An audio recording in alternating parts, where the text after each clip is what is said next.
Negative reactions भी थे कि इसने तो कभी क्रिकेट खेली नहीं, तो इसको किस तरह पता है कि क्या है क्रिकेट में। मुझे बहुत मेहनत करनी पड़ी थी। ये नहीं था कि मैं आई और एकदम से मैं आगे छा गई। मेरे लिए भी बहुत जिसे कहते हैं कि फख्र की बात है कि मैं पाकिस्तान को रिप्रेजेंट करूंगी as the first Pakistani presenter.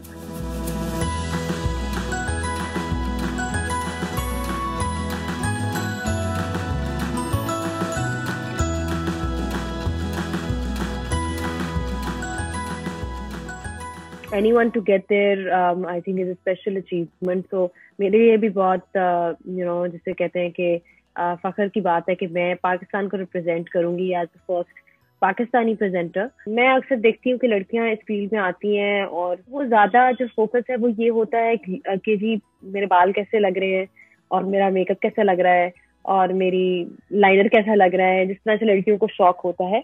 उसमें भी कोई बुराई नहीं है, लेकिन मैं ये जरूर कहूंगी कि वो आपका फोकस नहीं होना चाहिए, क्योंकि ये कोई मतलब दिस इज सीरियस फील्ड। यहाँ पे अगर आप अपने सब्जेक्ट के, अपने मौजू के कुछ समझते नहीं होगे, जानते नहीं होगे, लोगों ने फौरन एकदम से इस चीज को आप एक्सपोज हो जाते हो, आप सर्वाइव नहीं कर सकते। मैंने भी फोकस लूज नहीं किया। मुझे बीच में मॉडलिंग की ऑफर्स भी आई थी, मुझे बीच में ड्रामास की ऑफर्स भी आई थी।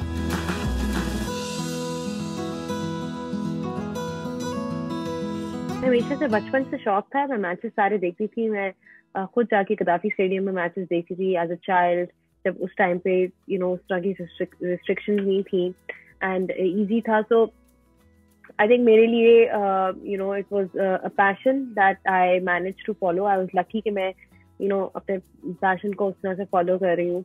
हमारे मुल्क में वो एक्सेप्टेबिलिटी नहीं थी उस वक्त कि हम लड़कियों को सुन सकते हैं, लड़कियों को क्रिकेट के बारे में बात करते हुए सुन सकते हैं, लड़कियों की कमेंट्री को सुन सकते हैं। लेकिन अब आप देखें, अब तो हमारे आहिस्ता आहिस्ता दरवाजे खुल गए। सना मीर आ गई है, रूज मुमताज आ गई है, हमारी जो एक्स वुमेन क्रिकेटर्स हैं वो आ रही हैं कमेंट्री में, और जनरली अराउंड द वर्ल्ड भी चीजें चेंज हो गई हैं। तो अब आई थिंक कि काफी एक्सेप्टेबिलिटी बढ़ गई है। जब मैंने स्टार्ट किया था तब एक्सेप्टेबिलिटी नहीं थी।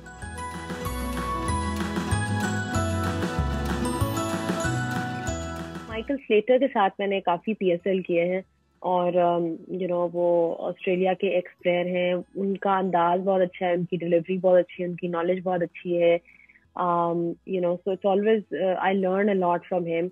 मैंने खुद अपना बहुत एलन विल्किन से सीखा है प्रेजेंटिंग के मामले में, क्योंकि जब मैंने स्टार्ट किया था तो एलन ने मेरी बहुत हेल्प आउट की थी। मुझे इतनी ज्यादा चीजों का पता नहीं था।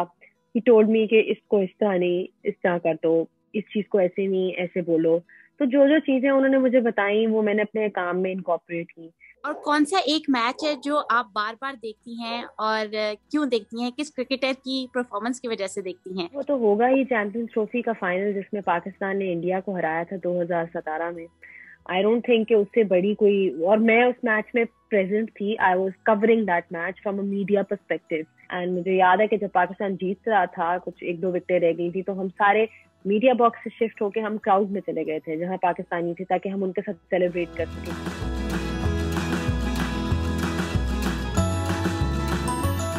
काफी मुश्किल काम है, क्योंकि जब मैंने आईसीसी का वर्ल्ड कप किया आईसीसी के साथ, तो मैंने जब पाकिस्तान हारा इंडिया से, तो उसके बाद, और बहुत बुरी तरह हारा, तो उसके बाद I had to do a show with Sourav Ganguly and Wasim Akram on the ground. एक हमारा ऑनलाइन शो होता था पोस्ट मैच एनालिसिस का। तो हमारी प्लेयर्स की लाइक एक्स प्लेयर्स की काफी लोगों की जो थी शक्लें काफी लटकी हुई थी, काफी लोग अपसेट थे। मैं खुद भी बहुत अपसेट थी, क्योंकि इंडिया से हारना, चाहे आप जितने भी बड़े कमेंटेटर हो जाओ, प्रेजेंटर हो जाओ, at the end of the day आप अपनी टीम को सपोर्ट तो करते हो।